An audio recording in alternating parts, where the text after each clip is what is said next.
Hi, I'm Felipe, and I'm a planner. Hi, I'm also Felipe, and I'm also a planner. And today we are going to discuss our top 5 favorite World Cup campaigns ever. I'm going to give mine in descending order from number 5 to number 1. Felipe Cabrera is not going to use a particular order. Felipe, anything you want to say about, share about the process of collecting or any caveats before we jump into it?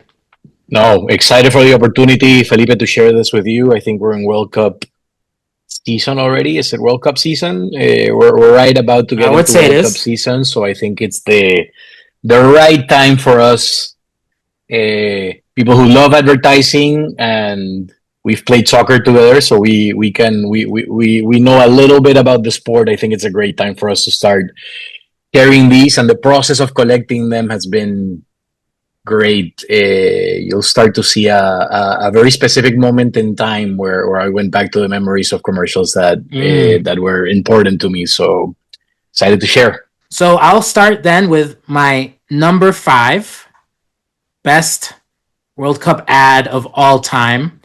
And this one is Footballitis by Adidas from the 2002 World Cup. Let's watch it. We have discovered a serious condition. We call it footballitis. Look at this example of footballitis. Its symptoms were difficult to understand. We learn very little every day. We are conducting intense experiments. This man has a crazy leg. Footballitis can affect animals. Even while sleeping, the fever still rages. But it happens to real people. There is no cure, but we are working on an ointment. I remember when it came out and I was a teenager and I really enjoyed it. I'm a big, one thing I learned about myself is I think I have a bias for ads that really help me get into the festiveness of the World Cup. And I think this ad is very literal in that it's like footballitis, it's spreading, but it's obviously it just does it in a way that's very original, and it's not like your typical inspirational kind of thing, but treating it as a disease, and then the 70s, 60s retro kind of educational video kind of look. I just thought it was really good, and probably of the choices I picked in terms of craft, it's probably the one with the highest craft, maybe number 2. And so this one's for my creative directors out there who just like a well-crafted commercial that doesn't, you don't have to think too hard. The insight's not that great or whatever, but it's just like a good, fun, memorable ad. I love the humor and the tone of it. I would actually say, like, as I was watching it, I was starting to say, you know what, if I had to make a guess of the type of tone that we're going to start seeing this year, I'm hoping we're going to start to see this type of tone. No, I'm seeing a lot of like humor kind of coming back. We have the World Cup here. I'm sorry, we have the Super Bowl coming up here soon.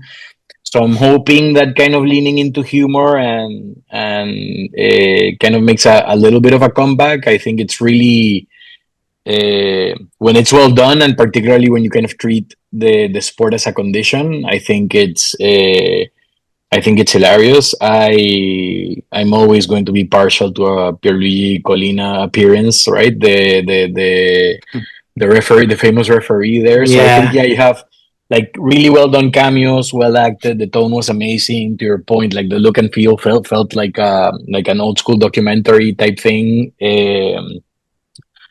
Reminded me of Severance for some reason, like from a style standpoint. So a little bit off beat and stuff like that. So yeah, really enjoyed it, man. It's those the Lumen informational videos. It looks like that. Exactly. A little bit like that. Yeah. I like what you said about maybe humor coming back, because it's true. I think maybe the last two World Cups, as I was just reviewing what's been done, I was trying to look at work from every World Cup if I could. And I was maybe the last couple, 2022, 2018. I think people were trying to lean more into the epic, which is fine, but I don't know. It comes in cycles, and I think a little bit more ads like this, I think, would feel like very fresh.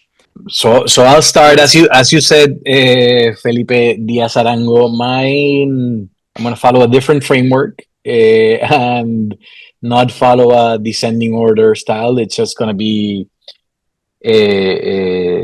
shared randomly.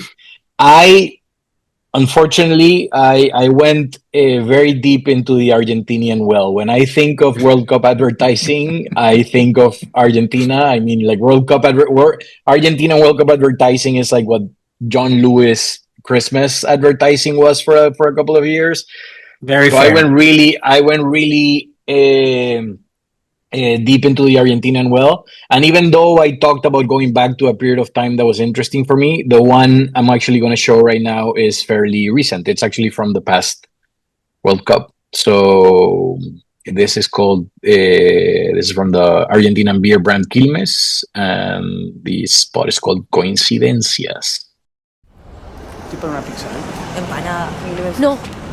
La final del Mundial 86 se jugó a las 12 del mediodía y la de Qatar se va a jugar a las 12 del mediodía. ¿Otra vez con las coincidencias? ¿Cuántas horas del día hay para jugar una final? La Navidad previa al 86, en Buenos Aires llovió. ¿Qué pasó la última Navidad? ¿Qué pasó? Llovió en Buenos Aires. Canadá clasificó en el 86 y ahora. ¿Cuánto fútbol puede tener un país que tiene en la bandera una hoja seca? Y clasificó. En la final de Qatar, Júpiter va a estar en Piscis. Y en la final del 86, Júpiter también estuvo en Piscis. Me estás jodiendo. No te voy a joder con eso. ¿Sabés cuántas veces vino Danilo a Argentina? 2 veces. Ahora y en el 86.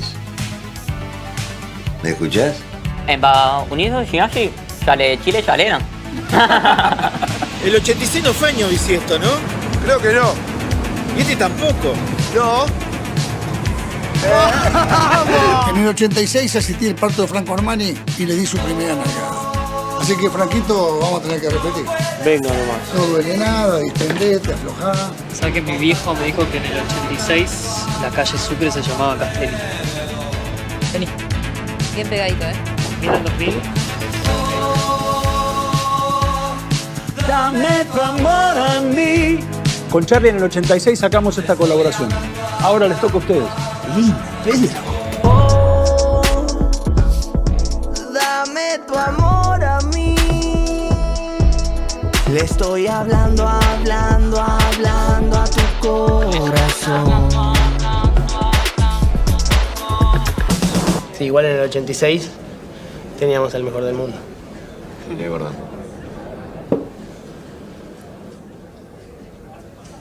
Ahora también.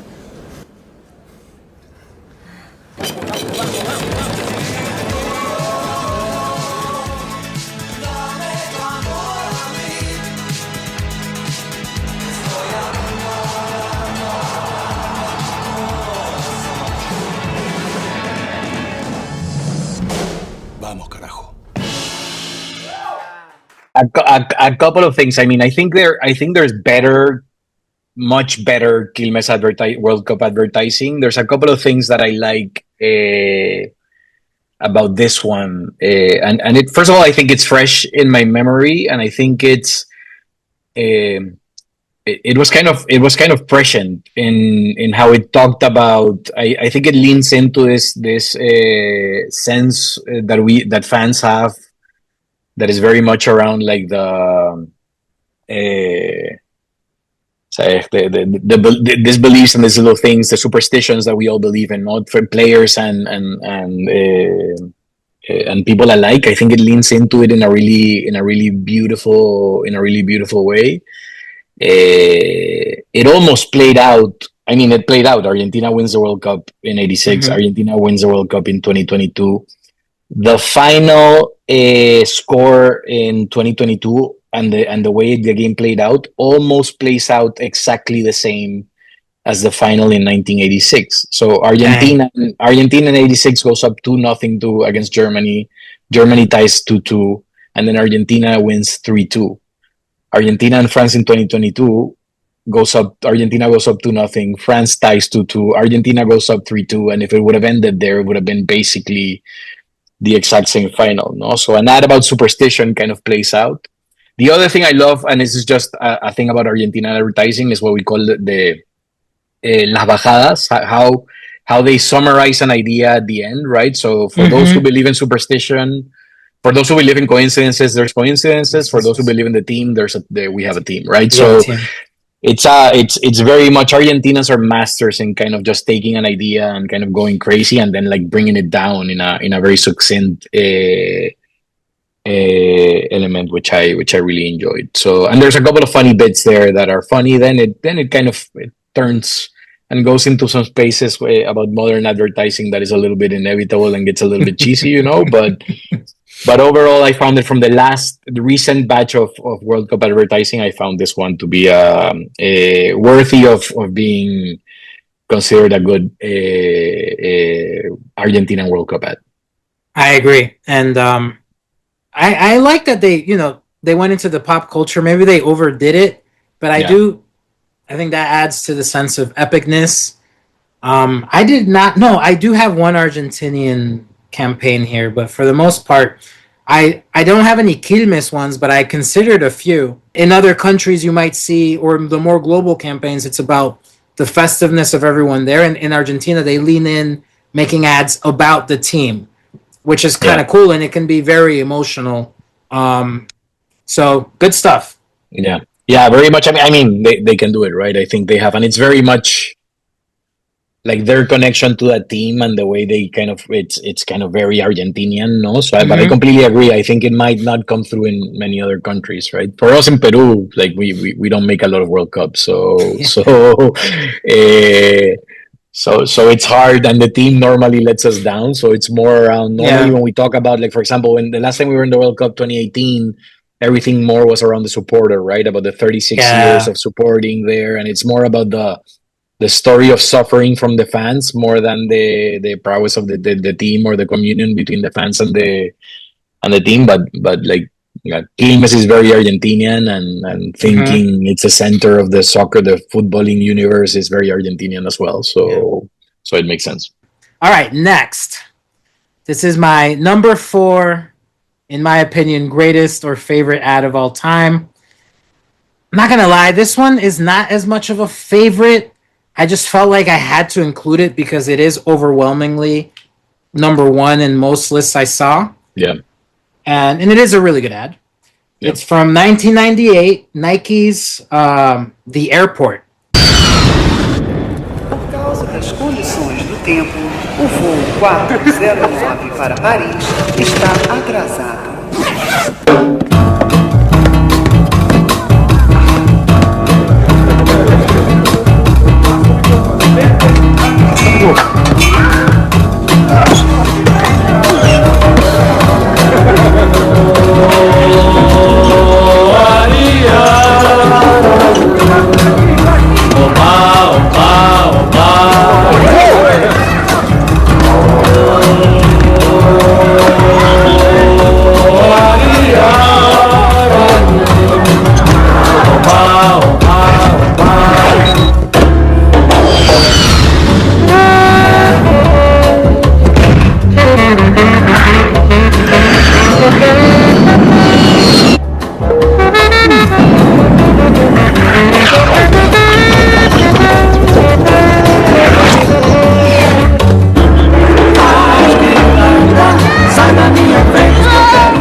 Love that it ends with him missing too. I just think that's such a brilliant detail. Okay, I picked this like I said because it is it would be weird to make this list and not have it on there because it really is probably the most mentioned ad, and it is legitimately like a great ad.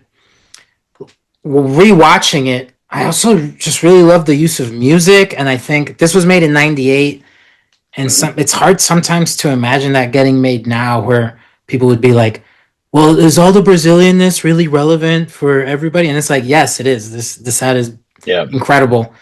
I did not rank it number one because I'm a contrarian jerk, and and also because I think it also, because it's so good, it spawned a million attempts to remake it. The whole like little trick shots and all the trick things, that's its own genre now of soccer ads, of World Cup ads.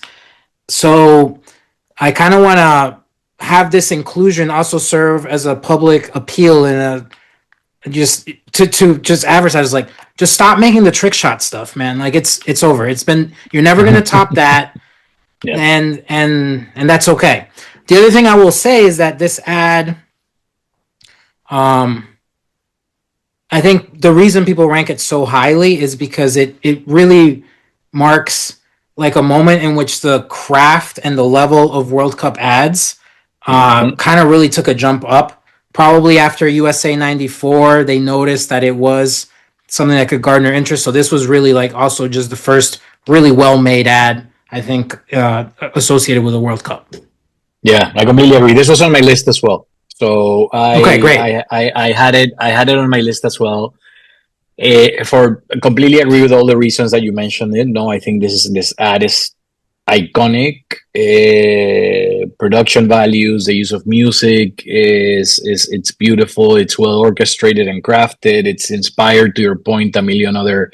Like, I even remember a couple of years ago, like I would say like 4 or 5 years ago, there was like an NFL ad for the Super Bowl, actually branded by the NFL. There was like a tag thing. Oh, they literally kind of followed the same structure. So it's inspired. I would tell you, like, what I love about the overall ad, and I think now, because that was in my list, and maybe we can do, like, to your point, this became a series, and I think it went all the way to like 2006, right? They started branding it Joga Bonito, and for me, like, thinking about branding, like, it's the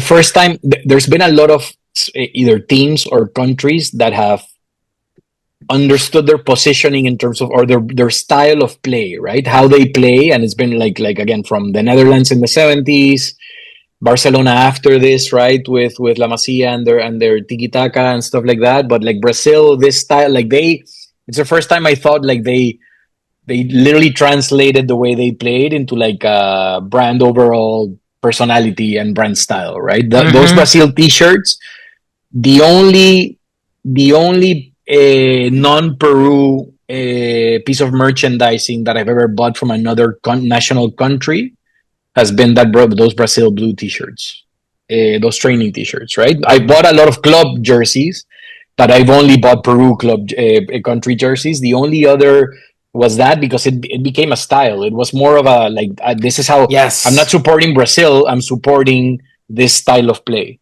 Yes. And I think this ad captured it beautifully.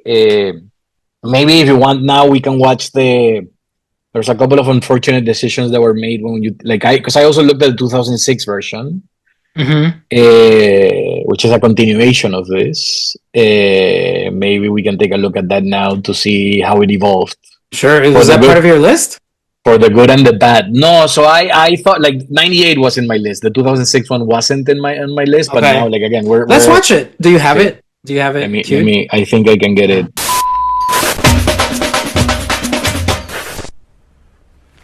You can sing like the canary, you can be a virtuoso.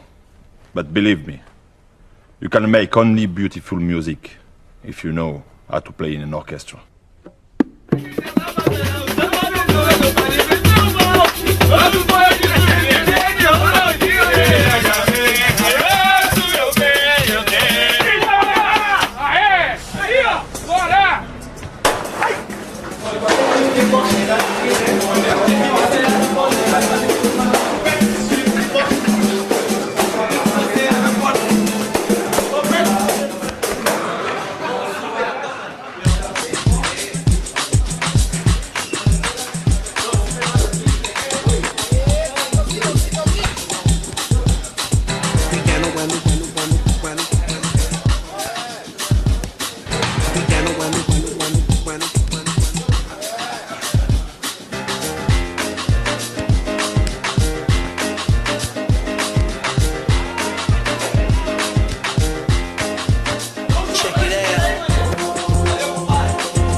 like it's not bad, and there is something mesmerizing. It is mesmerizing to watch them do their thing, and I kind of like that it looks more.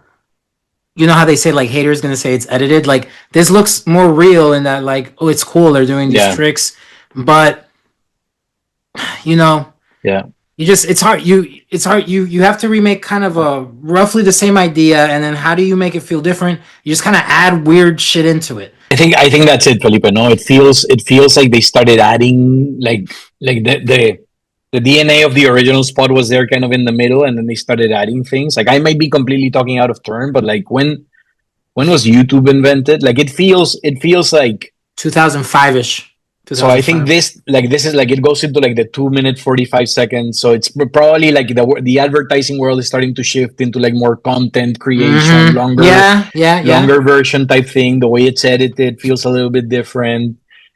To your point around the rah-rah emotion of they put that there a little bit at the end, so it's not just about joy, it's like the team getting hyped up and ready, which is not little like tone mixing.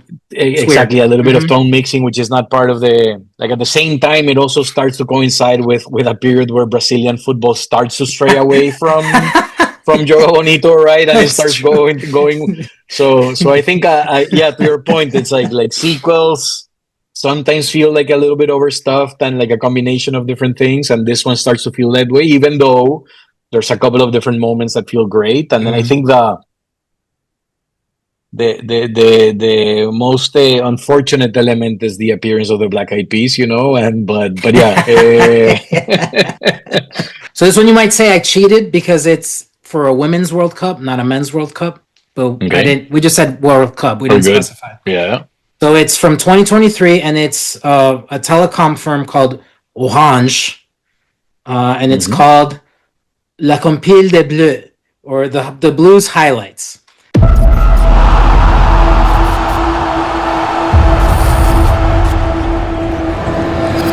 Ah, c'est passé. Bravo. Oui, c'est passé. Oh oui. Bien sûr que c'est passé. Maintenant, faut que ça aille au bout. Allez. Ouais, c'est bien joué. Il n'y a plus qu'à la pousser. Allez. Il n'y a plus qu'à la pousser. Voilà. C'est pénalty, ça. C'est fait. Les Bleus qui reviennent dans le match. Et on a encore le droit de rêver.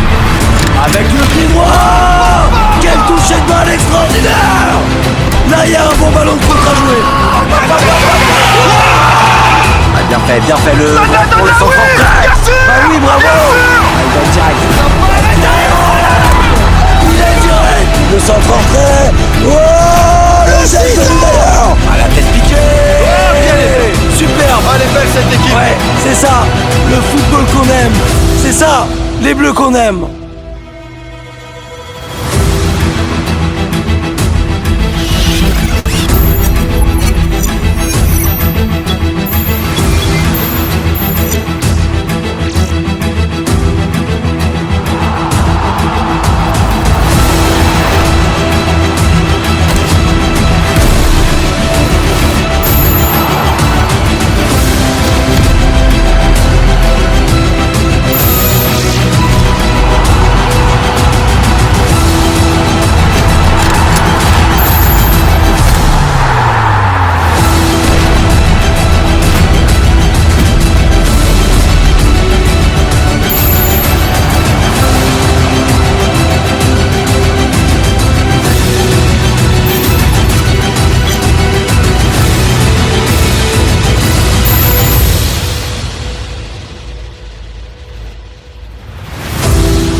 So, first of all, I would say they didn't say with AI, but I'm pretty sure this was done with AI. Like that's how they did the effect. So first, probably really great use case of AI in an ad that I came across. Way better than all those cringe, awful holiday Coca-Cola ads, you know, whatever. Like this is like a great use. This is how you use AI. And not that having a tangible business problem to solve as a prerequisite for a great World Cup ad, especially in the World Cup where it could just be branding and brand storytelling. But I also thought this was a really smart way of tackling a misconception which is that women's sports are not as exciting to watch. And it was just a very simple, kind of like really hard to argue with tactic where if you were watching it and they were men and you were like, oh, this is dope and these are cool, then you can't really argue with yourself because the plays are the same. Yeah, I love them, man. I hadn't seen it. I didn't know it. As I said, I love that brand, but I hadn't seen this ad. But I agree. I think it's hard. It's hard when it just feels like advertising for me that kind of delivered on three key things. No, it delivers on the objective of the ask for the client, or which is like, we want, to your point, no, we want to make sure that people understand that these type of emotions can come from women's soccer as well. It's a growing, so it feels like it delivers that like super well and in a very surprising way. There's emotional storytelling connected to it, right? Because it connects to the passion, and then there's great use of technology in the ad as well, right? So I thought they did a really amazing balancing act between those three elements, and I can't remember a lot of ads that do that also well. No, either I can remember some ads that technologically they're like, oh my god, this is crazy, I haven't seen anything before, but I can't remember what's the idea or what is it that they're trying to sell me or tell me. Right. I've seen some really amazing and beautiful storytelling that makes me cry, but also at the same time it just feels like very technology is nowhere to be found. So I thought they kind of thread that needle really, really well. I think I love that you're bringing Women's World Cup. It's happening next year. I think it's growing like crazy. I think it's going to be one of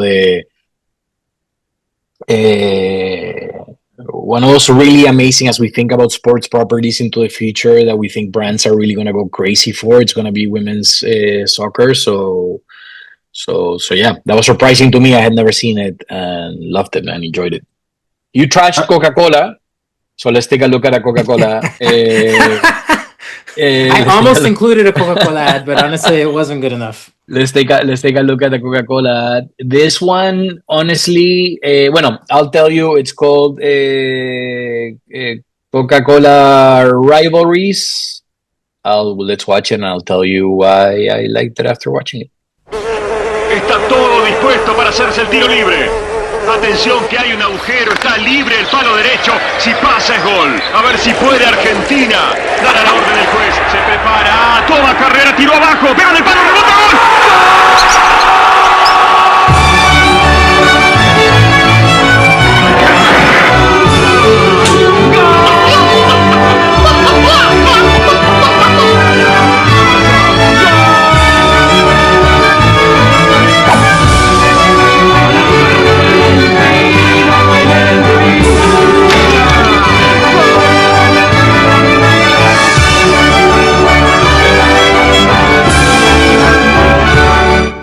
Was the hippie guys, his rivalry was with soap?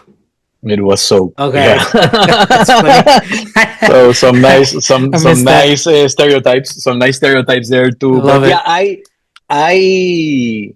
a couple of reasons why I chose this one. Again, I think it's funny, right? I think it's funny. I think going back to the Argentinianness of it, like I find it interesting when brands like Coca-Cola, right? We like the thing I have in my mind from Coca-Cola right now is like very safe AI things that don't feel human for Christmas is what and holidays is what I have in my mind. And this one where like the woman's lover is coming out of the cupboard and they're like it's they actually leaned into a reality. So even though it's animated, it feels human, right? And it feels funny. And and to your point on AI, what I am discovering, like again, that was animation and really great animation done back in 2006. I'm excited when I think about the potential of what AI can do, like well-crafted AI, right? But of course. Not what Coca-Cola just did, but like well-crafted AI is when I think about absurd ideas like this one, right? Like any AI ad that is trying to like make a real human talking to camera, it just looks weird. But like, where can we go now when we can create, like, again, grounded in a human behavior, but like taken through animation in the most absurd of ways? I'm excited, hopefully, for the potential of what that can bring. But then again, that brings me back. Like, I remember seeing this ad. It's very personal to me, right? I remember seeing this ad when I had just moved from the agency side to the client side. I was just at P&G. I was starting to push for like creativity inside the client side, and I was like, I remember using this example of saying like Coca-Cola did this, right? Like, and I was working on Charmin, right? So I was like, let's get these bears to go crazy, right? Right. So it was one of those things that I think, again, is it the best ad I've ever seen in my life? No, but it holds a very special place in my heart because it's like a very established brand doing something human, using animation in a funny way, and I'm into funny ads right now. This is also highly biased, but I also just a couple of the ads we've already looked at, but this one especially I really liked. It had that like early 2000s like MTV kind of like aesthetic of remind me also of not just MTV but like Adult Swim, like that kind of stuff. Yeah. It was just it was just, I don't know, it was just a cool time. For my second greatest ad of all time, or whatever, favorite ad, unfortunately, it is also from Argentina. Didn't know this was going to be a love fest for them. It is not an ad, it's an act. Or it's a stunt. But I think it's great. It's awesome. And I wanted to include at least one thing where someone could say, I don't need a lot of money and I don't need a lot of and I don't need a sponsorship official to make something badass that people remember. So with that, it's the company's called Pedidos Sha, and it's called, I think it's just called World Cup Delivery. Suddenly, I get a notification from Pedidos. Yeah, what the hell? I didn't order anything. I'm broke. What the fuck? I got scammed. I didn't order anything, pieces of shit! Why did Pedidos Sha, the #1 delivery app in Argentina, send a fake push notification to all its users?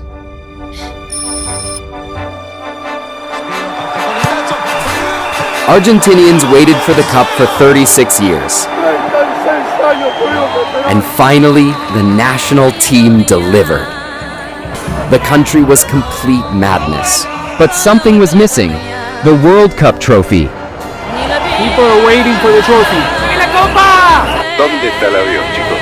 At full speed, we cross-checked the flight number with public data from an aerospace traffic app and linked it to our delivery app.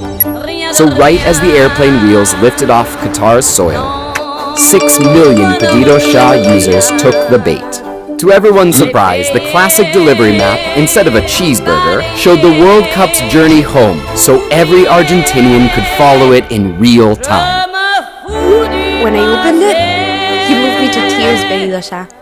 Clap, clap, clap. It was the cup. I think I love you, Pedidos Sha. Therefore, a simple push notification achieved something incredible, making Pedidos Sha have 32% more mentions than Messi. On the day the whole country was thinking of Messi and Argentina becoming champions, the Pedidos Sha hashtag reached the top of the trending chart organically, turning it into the most viral brand action of the World Cup. We reached more than half the country, and all of that with an investment of $0.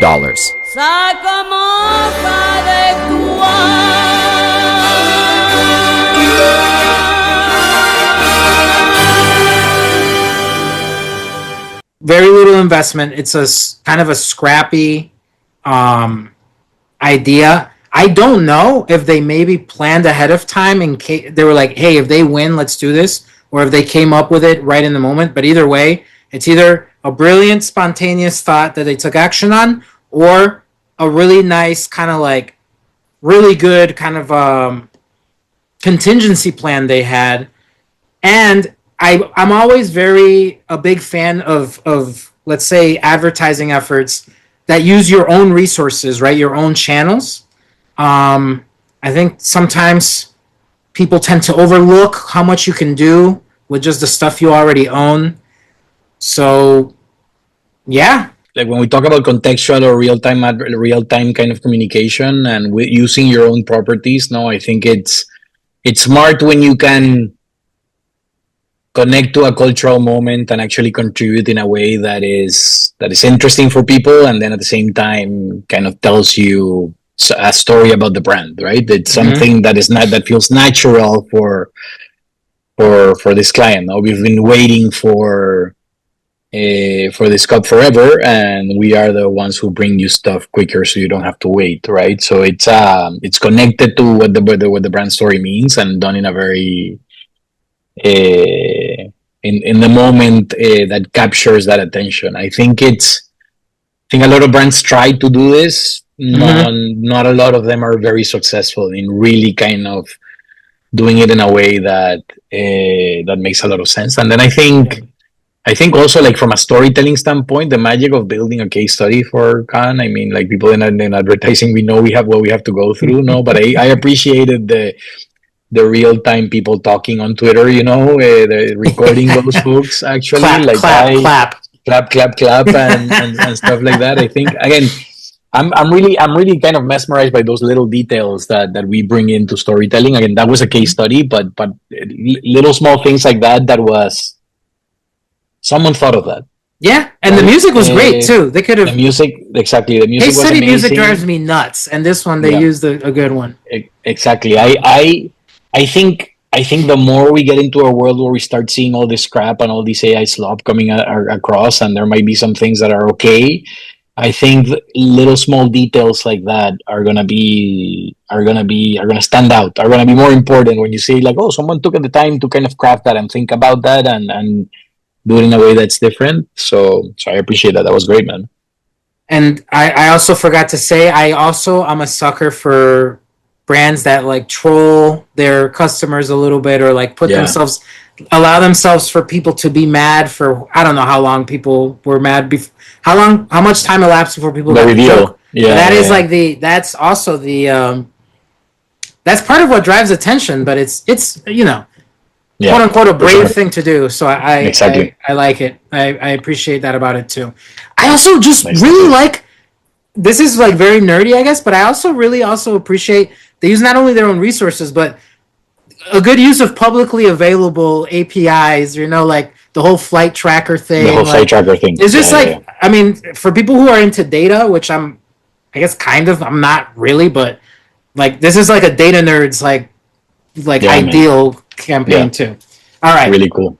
Really cool, man. So, I mean, we're sticking with Argentina. This is where I stray a little bit. This is where I stray a little bit from the assignment, because this is not World Cup specific, but it's World Cup adjacent. You'll see why. And it's a great segue, which, by the way, I figured out how you spell segue the other day, and it makes no sense. Yeah, I know. It's like French or something. Segue. It makes no sense, but it's a great segue because you just showed a real great example of like real-time branding and communication effort. And we're going to go back to the first one I remember of a brand like taking advantage and doing something really quickly. So this is Adidas Homenaje. Saca la pelota, chupo para Enrique engancha, le va a tocar para Diego, ahí la tiene Maradona, lo marcan dos, pisa la pelota Maradona, arranca por la derecha el genio del fútbol mundial, y deja el tender y va a tocar para Borruchaga, siempre Maradona, genio,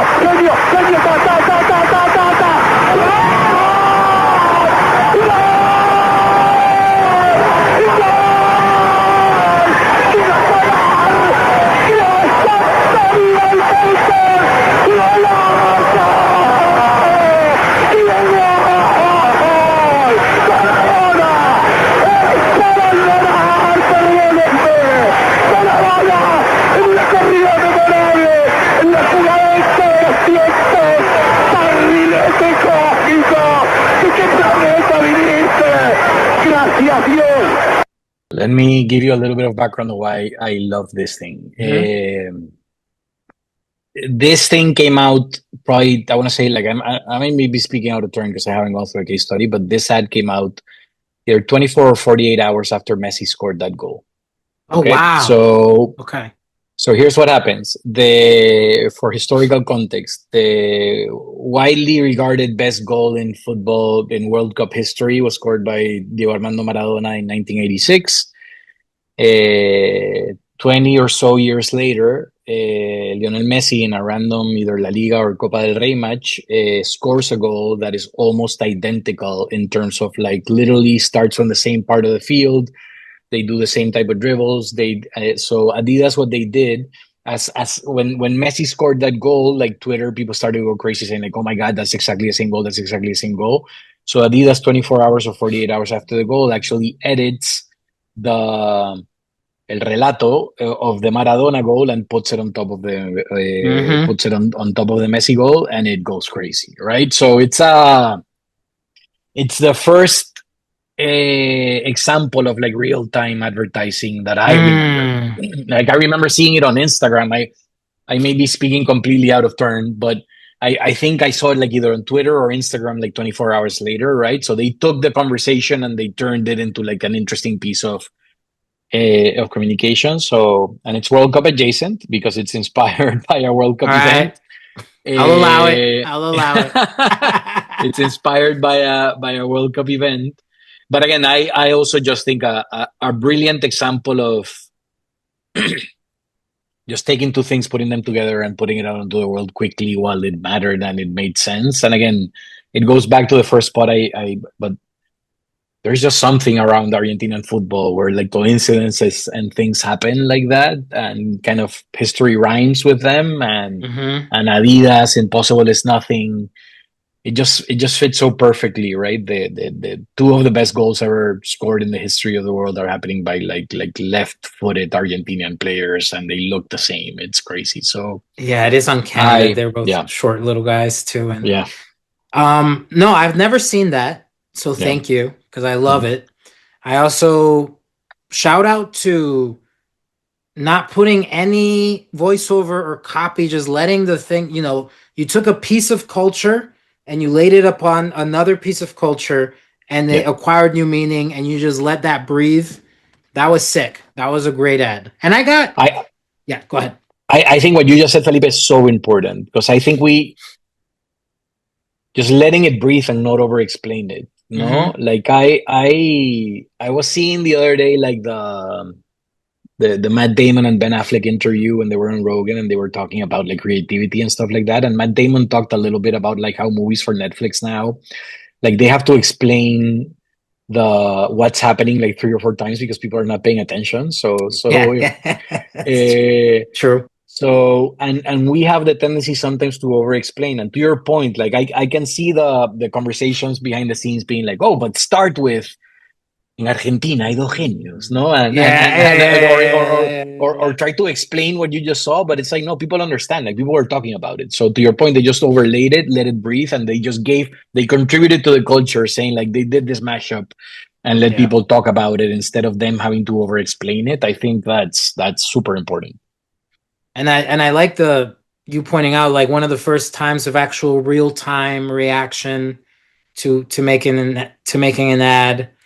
I feel like there was the World Cup I was surprised, like World Cup ads were a little bit more pioneering than maybe I thought. I did not include this on the list because I don't think it was like that great of an ad, but Carlsberg beer had like in 2006 did like kind of a documentary style content shoot with like some old legends playing like against like a pub team or something.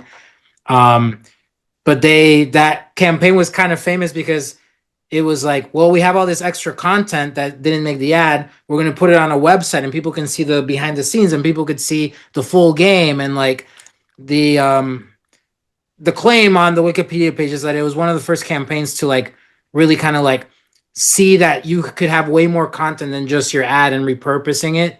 So I don't know. Interesting to see how like in, World Cup adjacent ads, let's call it that. Like, there was a lot more innovation just in general, as far as just advertising generally.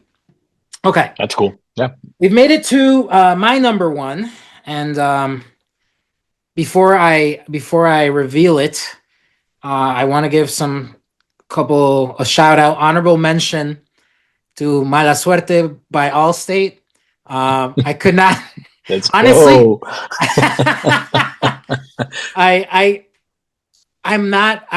I'm biased, but I'm not kidding. Where I'm like I could have seen that being on one of these lists, even though I didn't see it anywhere online. But I was part of that. I was a junior strategist, so it's not like I did that much. I can't take that much credit, but it would still have been very self-serving to put it on there, but shout out to them. And then I think Felipe, you should go out to the streets and say that you invented mala suerte. It's okay. Like that's like. I did write one of the tweets.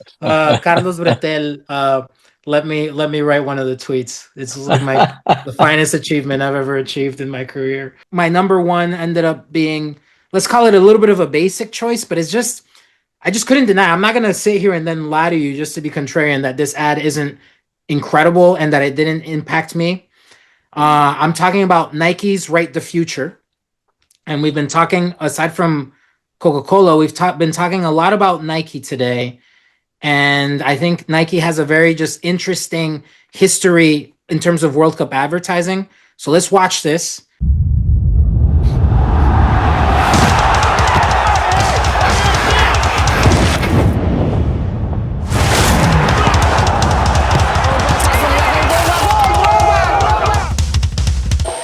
Joga para pegar.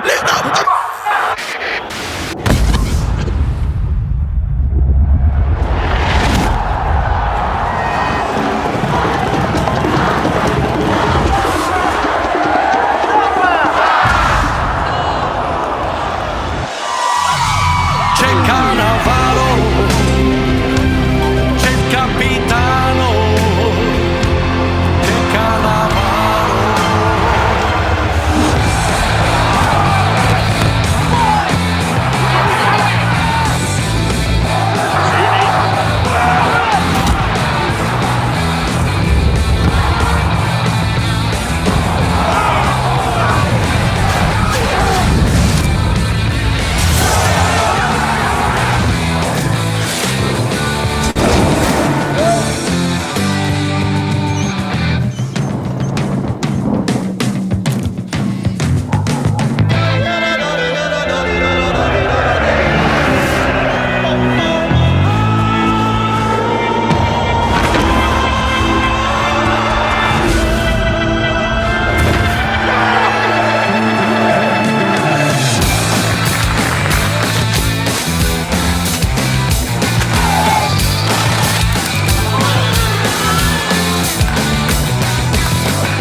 I feel like this ad contains not just the whole, hey, the good skills and the trick, even though that's not really central to it, but it contains the epicness. But what I really, really enjoy about it is that it also shows a lot of culture and a lot of quote unquote regular people, as well as celebrities.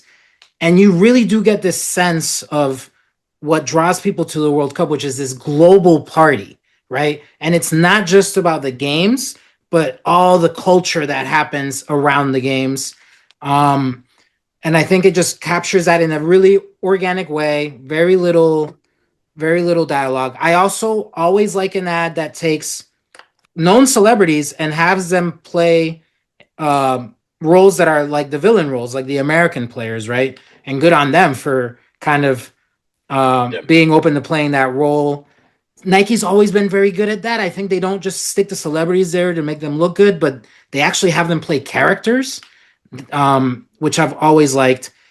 The other thing, I just think this is we've been talking a lot about content, and the Joga Bonito maybe was like them trying to be like, hey, we can make some content.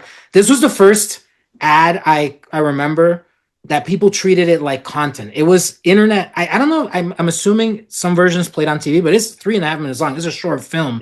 And they dropped it right before the World Cup. And it got everybody pumped. I was planning on not even watching that World Cup because I was so salty about Colombia not making it. And I was like, fuck this. I'm just fed up. And I saw that and I was like, I can't not watch it. I mean, come on, this is right. And if you put it kind of in the history that we've been talking about of Nike ads, if that airport spot kind of got them into the practice of trying to make kind of like, let's call them like epic spots, raise their level. Maybe Joga Bonito, maybe that's where they had realized like we reached the end of that. And this was the very next World Cup, 2010, where I think they reinvented. Obviously, it's not really the same campaign, but it's the same idea. Like, let's make an epic kind of like more long form thing, get everybody pumped. Let's do it right before the World Cup so that we kind of own that moment. And this one spawned sequels as well. A lot of people ranked the 2014 one as like their top 5. It was fine. That one used a little bit more of like animation, and the Hulk was involved, and so they start adding to it, and as happens with sequels, I feel like this one though was what got it started, and it is, I think, indisputably, gotta just give it to Nike. They make amazing sports ads, but they make amazing World Cup ads, and this one to me is the pinnacle. I completely agree, man. I mean, it's to your point, it's undisputable, right? It's no notes. It's almost perfect, honestly. Like I think we worry a lot about like brands and their connection to culture, right? And we talk about football culture, and Nike, obviously, again, it's a brand that it's almost pitch perfect how they used to get that, no? Like again, even the Joga Bonito thing, like that 98 ad, it's like it's the vibe of how Brazilian football is played here.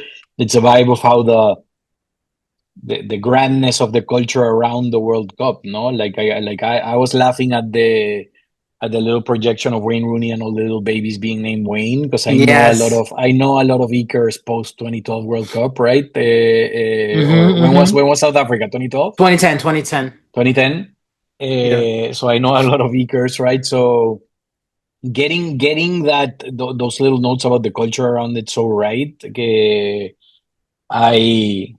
I mean, historically for Nike, it started with basketball. They've translated it to football, and in those years they took over the World Cup without being the main sponsor, right? Adidas is the main sponsor of the World Cup, right? Right. So, but to your point, I remember more Nike World Cup ads, even though they were not a main sponsor. So just shows you the power of you being able to take over the event if you make a good enough contribution. So it's like, I mean, for me, 3 minutes that fly by, I can watch it over and over again. It doesn't feel like a commercial. It's like the call to action feels inspiring without it being like dogmatic or like, go write the future. No, it's like yeah, write the future, Joga Bonito. It just feels like an interesting call to actions that people that you can grab onto and feel inspired if you want to without them without the line feeling preachy. It's just beautiful, man. It's so good. Nike also, they would release these spots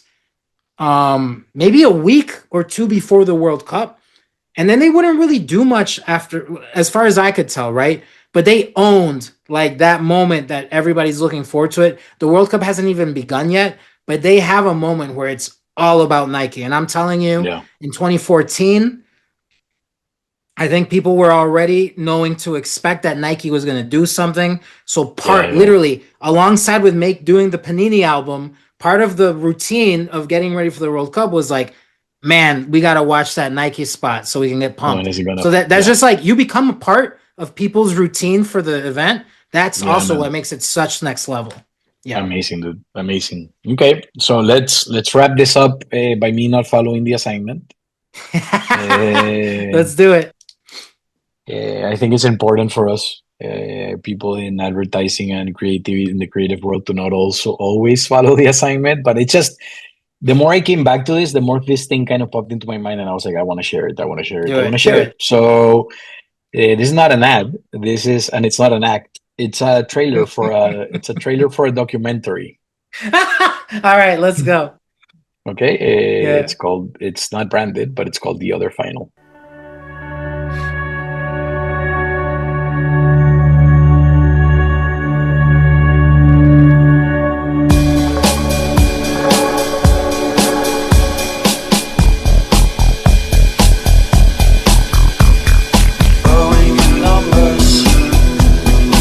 On June 30th, 2002, the same day as the World Cup final in Japan, there was another final between the two lowest ranked teams in the world, the Buddhist kingdom of Bhutan and the Caribbean island of Montserrat.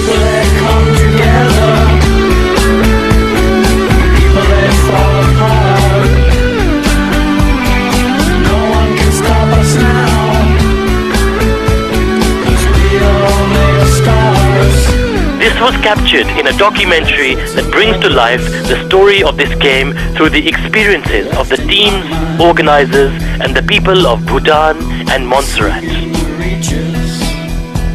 Unlike the World Cup final, this game was not about who won or who lost.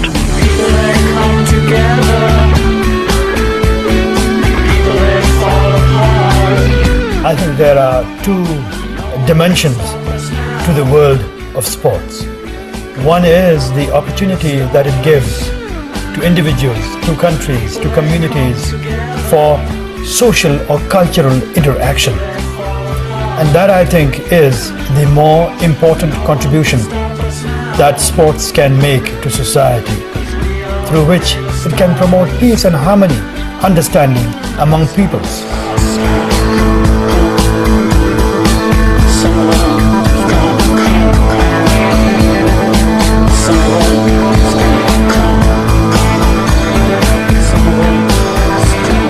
This final was about two very different countries and cultures from distant parts of the world, meeting each other for the first time and sharing their love for the beautiful game.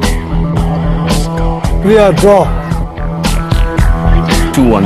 Of course Montserrat is going to win. What other result could there be? Montserrat 3, Bhutan 2. Who else were you expecting to win? 3-0. I predict a very good game. The other final, also nice for people who don't like football. I know, because I've seen it. The story behind this, at least for me, my personal story behind this is that, like, one of my good friends in creativity, he was like, he went to be a judge in Cannes, and he came back with his DVD, and he said, like, oh, this Dutch filmmaker made this. He's not a soccer fan, but he said, Felipe, I know you like soccer. He made this documentary called The Other Final, right? So it's this Dutch filmmaker that decided, as an experiment, to say, you know what, as a juxtaposition to kind of where the world was going in terms of like how it had become like a corporate sport and run. The FIFA was being run as this corporate kind of. He said, like, I wanna. He organized actually the final between Montserrat and Bhutan. He found the two lowest ranked federations in FIFA, and he organized them. And in the whole movie, it's about him seeing the passion from these people, because again, most of these players are amateurs that they were fishermen by morning, and then they were preparing for this at night and getting the money to actually go and make this game happen. So it was an exploration of the joy and the love of the game, contrasted to what was happening in Japan at the same time with the final between Brazil and Germany, right? So I don't know why, when I think about, and then this was 2002, when I think about your brand actions and brand acts and how brands need to kind of do things, again, this is not branded, right? But recently we went through this phase where brands thought they were there to save the world, and it was all like purpose-driven advertising and purpose-driven marketing. And I thought this example, without being branded, I thought it was a natural way to develop an action that makes you think without being preachy about, right? Like, oh, my brand of candy is going to save the forest, right? It's like no, not really, but again, there's ways to to drive a minimal conversation around the sport that we like, and I highly recommend the documentary. It's just interesting. I think it holds up. I haven't seen it in a while. I think it's on YouTube. You can see it, see the whole version. But even though it's not branded, I thought it was, particularly as we talk about how we're heading into this year and kind of everything that's happening around the event. It's an interesting way to have some more meaningful conversations in the context of what it's a game, right? We're playing a game. World is burning. We're playing a game, so so I just think it's interesting times, man. That's why I wanted to share it. I love it. Thank you for sharing it. You know, this year there's also an alternate World Cup, right? Is Russia's organizing one for teams that are banned? I didn't know that, really. I think Peru. I think they invited Peru. No, por favor, no. That'd be muy bonito sería, la verdad. Like, it'd be quite a moment. If they invited Peru, that's gonna be the World Cup I'm gonna be watching. So I don't know. But no, jokes aside, first of all, everything you said, and as a piece of art, and that makes you think, this is brilliant, and it was just a really cool idea. If I'm going to be cynical too, if I'm just looking through it through like my craven glasses of like brand or whatever, like lessons for brands is like, there's so much. I think the appetite for content during the World Cup is almost insatiable. Like if they made this a yearly thing, if somebody made this a yearly thing, a la like the Puppy Bowl to the Super Bowl, that sounds a little bit demeaning, but you know what I mean, right? Yeah. Like, Yeah. I would watch the game in the morning of the two lowest ranked teams. Like I really would. Yeah. And I think that there is like I think there is like a lot of opportunities for brands, for content creators to just come up with new things that people can look forward to, new, let's call them rituals, routines. And imagine if this became like a yearly event, and I'm sure it could be branded. Yeah, I'm starting to think to that point, Felipe, and I'll just make a quick comment. The way FIFA is milking the money out of the World Cup, the two lowest ranked federations might make the next World Cup. Right? They keep expanding. They keep expanding teams, so it might be that we see Butang and Montserrat in the next one. But there might be some challenger brands, and this might be This would be like a piece of reference that I would use as inspiration if I was working with a smaller football brand that wants to take advantage of such a big event, you know? Any like just overarching lessons that you're drawing as you like from having gathered the work or looked for work or seeing like what we've shared? Any final closing thoughts?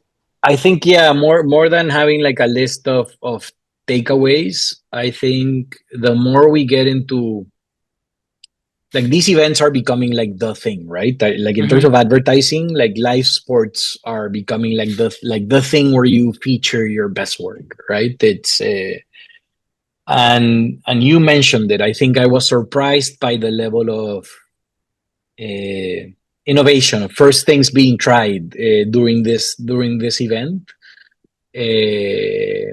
and I'm excited more around what's happening in the next World Cup because. Again, there's the opportunity for us to be like, maybe we get some lessons on how to incorporate AI in a way that's actually meaningful and good. Right. From things that come out in this World Cup versus, or it might be that we just see a crap load of AI slop that is awful, right? But I like when we think about things like AI, when we think about like platforms like TikTok, when we start to think about like, normally I think about those things as a challenge to doing good work. And it might be that the World Cup shows us that there's a way to do it well. So I'm excited about that. True that. I think either way, we will, as soon as the tournament ends, we can have a follow-up, a mini thing, and we can discuss if it happened or not. As a little bit of like a bonus thing, because we talked about, were we going to find like ads that we wanted to trash or that we thought were overrated? And I don't really find any. Just any ad with like trick shots, I'm done. But I did find in my research a really interesting ad, and I'm not going to preface it too much. It's a Coca-Cola ad, actually, and it's from 1982. And I don't know, you kind of need to know a little bit of like sports ad history, but we'll see. If you don't know if you don't know why I picked it, I can always explain. 1982, Coca-Cola, also from Argentina, on top of it all.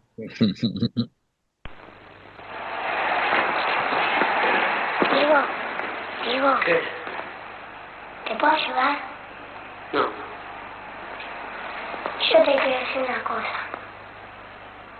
Vos para mí sos el mejor. Sí, claro. ¿Querés mi Coca-Cola? Dale, tomala. No. En serio, te la doy. Coca-Cola y sonrisas para vos y tu vida tendrá más sabor al sonreír somos mucho mejor. Coca-Cola mamá, Pibe. a tu vivir a la sonrisa Toma. que podés compartir para vos Coca-Cola. Gracias, campeón. Coca-Cola y sonrisas. Do you know why Yeah. I picked this? Yeah, I mean it's a direct freaking lift, right? From a Of US the version. Mean Joe Green, the Super Mean Bowl. Joe Green. And exactly. when I saw this, I was like, when did Mean Joe Green come out? Because I thought, wouldn't it be like an epic revelation? Like, who would have? Yeah. If the Super Bowl ad was no, but no, this one, the Maradona was made after the Mean Joe Green Yeah. by 3 years. And I just, back before the internet, man, where you could just cut and paste shot by shot and line by line, and I'm talking line by line, and like no one would know the difference. I don't know how this ad performed or if people liked it. Yeah. But I saw it on one of the best of lists, and I was just like, wait a minute. It's even the line, no? Because I think the line from Mean Joe Green was "Have a Coke and a smile." Yeah, I think so. No? And it was like not even transcreated. It was like Coca-Cola y una sonrisa para vos. Yo, I think there was a time, obviously in advertising, but also like in music, where we would just literally adapt like songs, like "Total Eclipse of the Heart." I always thought it was in Spanish, and then I heard the English version. I was like, "What?" Yeah. So I hadn't seen it in a long while. I hadn't seen advertising that was literally just like a rip from a US version, but I would have to venture and say that if this had to happen today, which I agree with you, it can because of the internet, like it would be the other way around. It would probably be like Yes. like an Argentinian ad that would be copied in the US. I agree completely. What excites me about like a kid with AI right now is like taking that ad and putting it through putting it into like a VO3 or Nano Banana and ask like to do the same version but like of 1994 Maradona. Like what would the interaction would have been? It wouldn't have been so wholesome, right? That was done when he was still basically God. And even honestly before then, because he really became God. Before he stole that goal with his hand, he stole this ad, from Joe Green. So it was kind of there all along, the seed of greatness.